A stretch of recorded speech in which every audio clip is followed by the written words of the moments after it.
l'avancée de cette magnifique cité orientale dans la nuit des temps. Mais, dès le VIe siècle, elle était déjà considérée comme la première ville du Yémen.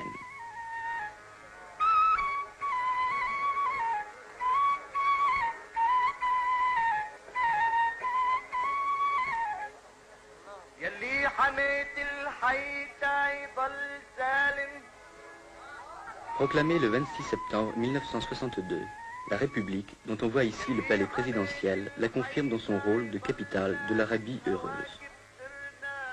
À l'occasion de la fête de la rupture du jeûne, une réception est organisée au palais du gouvernement. Son Excellence, Al-Eriani, se prête aimablement aux servitudes de la célébrité. Les notables viennent lui présenter leurs hommages, ainsi que le président de la Chambre.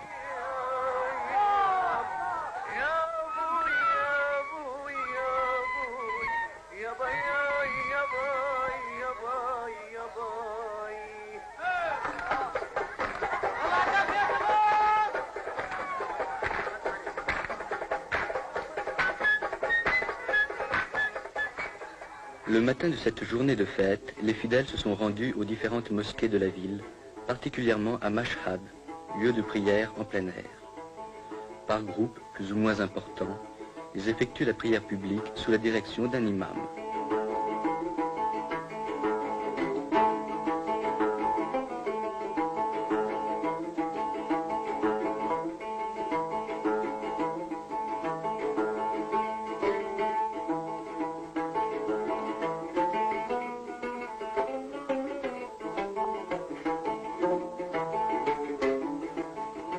Pour cet ultime voyage, une déambulation dans la partie moderne de la ville est de rigueur.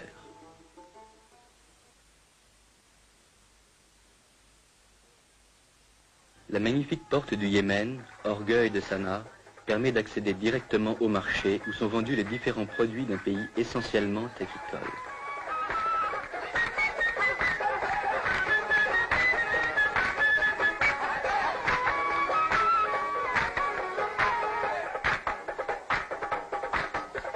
Toujours dissimulée au regard, la femme est parfois drapée de noir. Mais le voile traditionnel aux couleurs vives satisfait davantage la coquetterie féminine.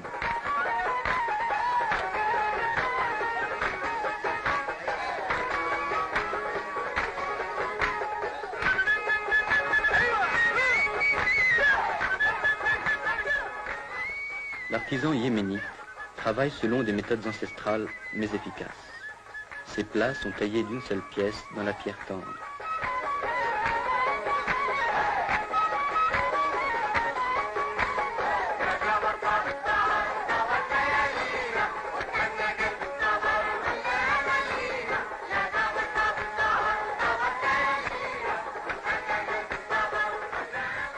Jadis, les peaux yéménites étaient célèbres dans tout l'Orient.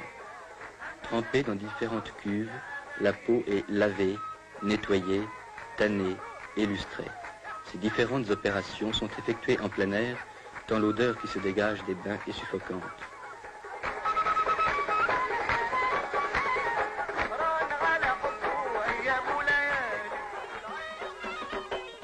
À l'occasion d'un mariage, jeunes et vieux exécutent les pas du Bara, la danse nationale yéménite.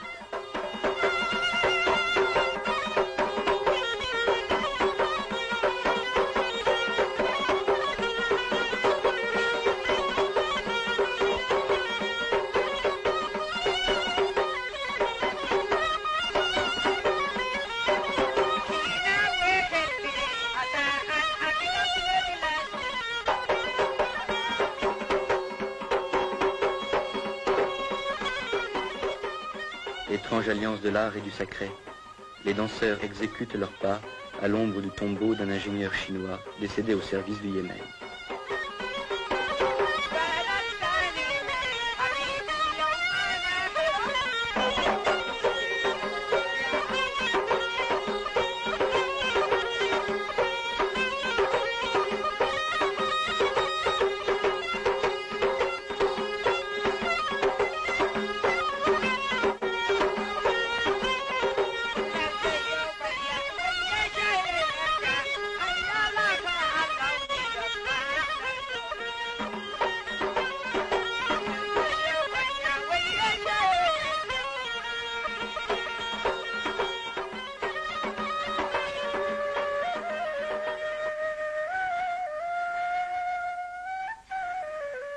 quittons Sanaa pour Wadi Dar, célèbre par son château, construit sur un énorme socle rocheux, et nous poursuivons notre route vers Amran.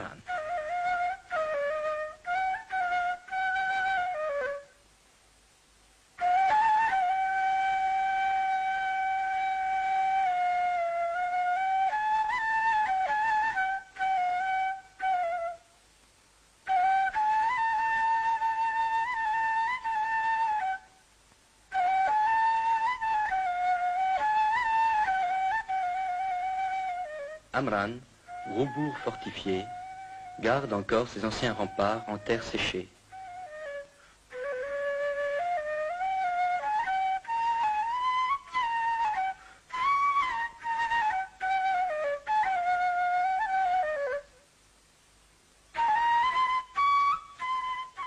Son petit marché, ses terrasses sans prétention, dénotent la petite ville de province. Fidèles aux traditions, ses habitants organisent en notre honneur un véritable festival de danse folklorique.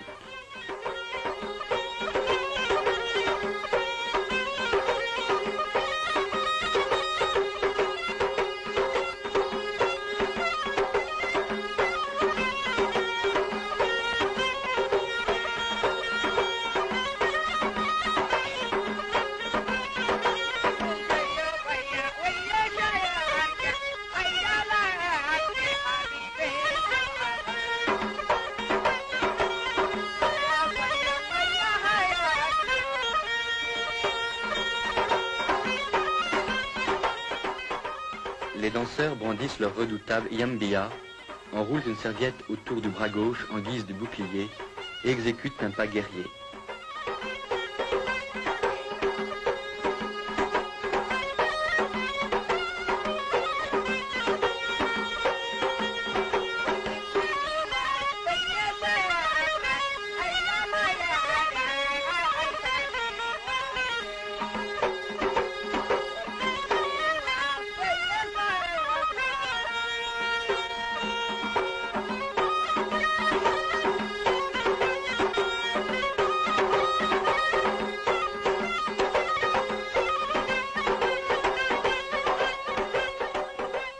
Et voici le moment crucial de la compétition. Il oppose les deux meilleurs danseurs du village.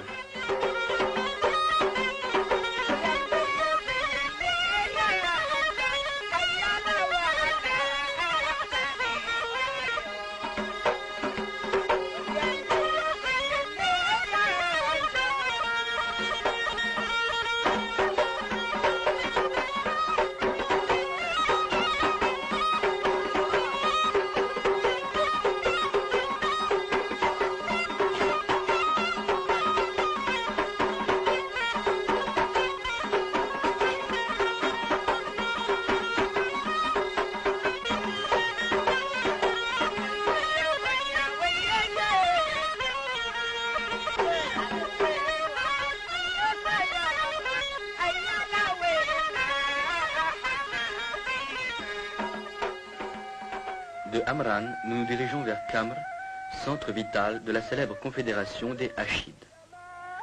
Admirons en passant cet ingénieux système de puisage où l'homme incite la bête au travail par le geste et par le chant.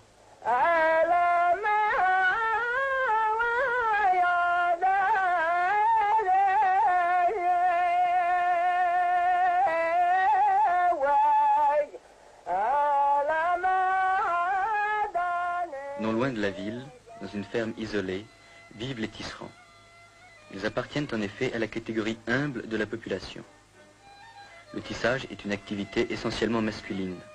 C'est l'homme qui file et fabrique ces magnifiques tapis.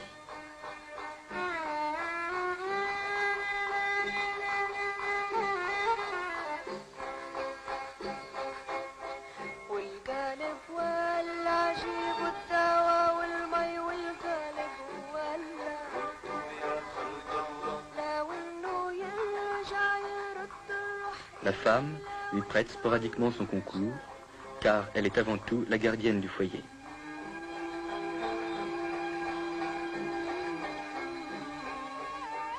La petite ville de Kamr jouit encore de l'antique droit d'asile. Son marché hebdomadaire, durant lequel on observe une sorte de trêve sacrée, est le plus important de la région du Nord. les villageois y viennent de loin pour y vendre les produits de leur ferme. Sa population, de 2000 âmes environ, comprend surtout des cultivateurs et des artisans, entre lesquels le mariage est exclu. Les bouchers, comme les barbiers et les musiciens, appartiennent à la même catégorie sociale que les tisserands.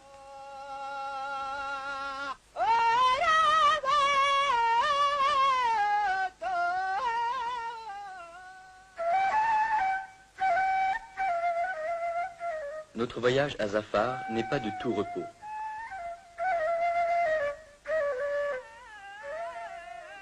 Malheureusement, de l'ancienne capitale des Himéarites, dont les splendeurs furent souvent décrites par les chroniqueurs, il ne reste qu'un monticule rocailleux. Certaines maisons du nouveau village portent la marque du passé.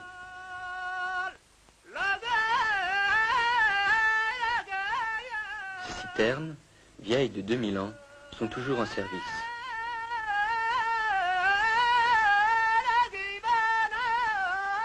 En descendant vers la plaine, le paysage devient moins austère et l'on est agréablement surpris par la fertilité du sol. De loin, on entend le chant ancestral du battage.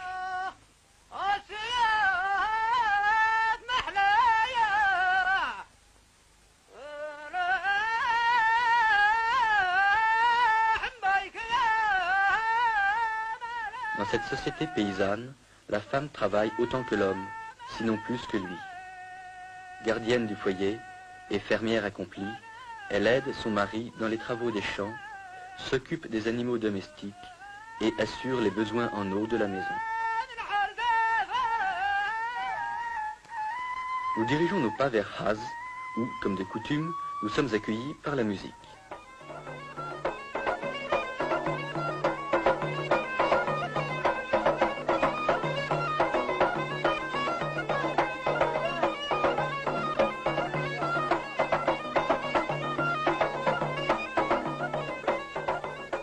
C'est un jour de marché et nous pouvons ainsi admirer le pittoresque des costumes et la variété des produits.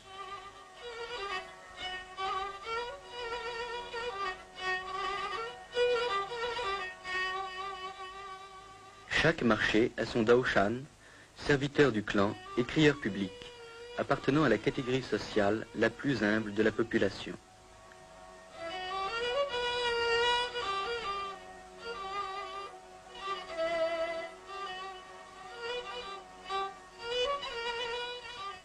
Le marché a aussi son juge, reconnaissable sur ses images à son bâton. Contrairement à la citadine, la paysanne ne se voile pas. Elle se protège seulement du soleil et de la poussière. Le marché terminé, on compte ses gains, on se dit un dernier mot, et l'on prend le chemin du retour vers des villages presque inaccessibles.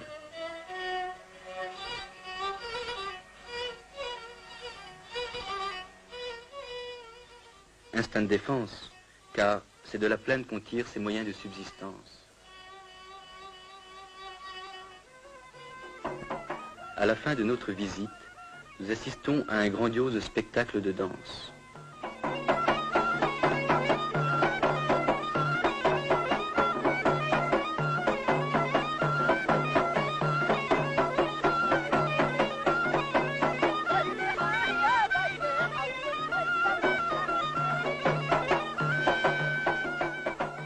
Le Yéménite est passionné de danse qu'il considère comme une manifestation de sa sensibilité artistique. Si le rythme et la cadence accusent une certaine monotonie, la chorégraphie est sujette à variation. Les exécutants miment un pas guerrier, alors que l'assistance, comme les combattants des tournois, s'apprête à entrer en lice. Les danseurs imitent tous les gestes de l'attaque et de la défense.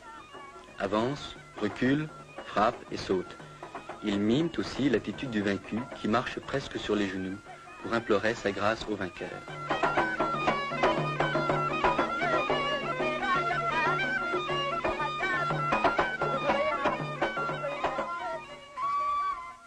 Nous quittons ces paysages austères pour nous rendre vers un site qui respire la quiétude et la fraîcheur.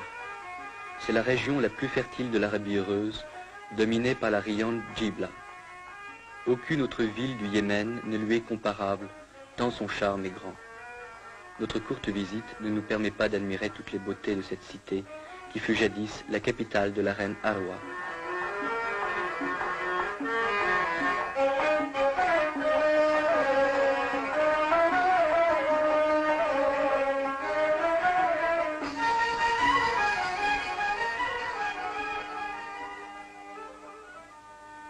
Moins typique que Sanaa, moins fascinante que Djibla, Taïz, la deuxième ville du Yémen, adossée au mont Saber à plus de 1200 mètres d'altitude, l'emporte sur l'une et l'autre par son esprit ouvert au commerce et à l'industrie. Elle est dominée par la mosquée Ashrafiyya, qui semble la tenir sous sa protection. Ancienne résidence de l'imam Ahmad, elle garde son ancien cachet, ses remparts et sa redoutable forteresse.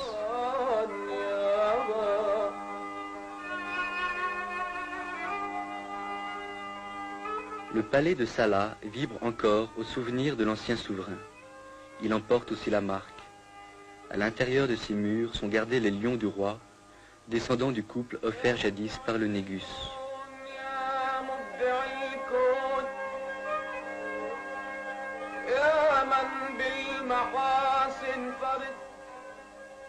Dès le XIVe siècle, Ibn Battuta parlait de l'influence de l'Inde sur le Yémen. Nous ne le démentirons pas. Taïz regorge de produits de toutes sortes en provenance de ce pays, et l'on éprouve un réel plaisir à flâner dans ses souks.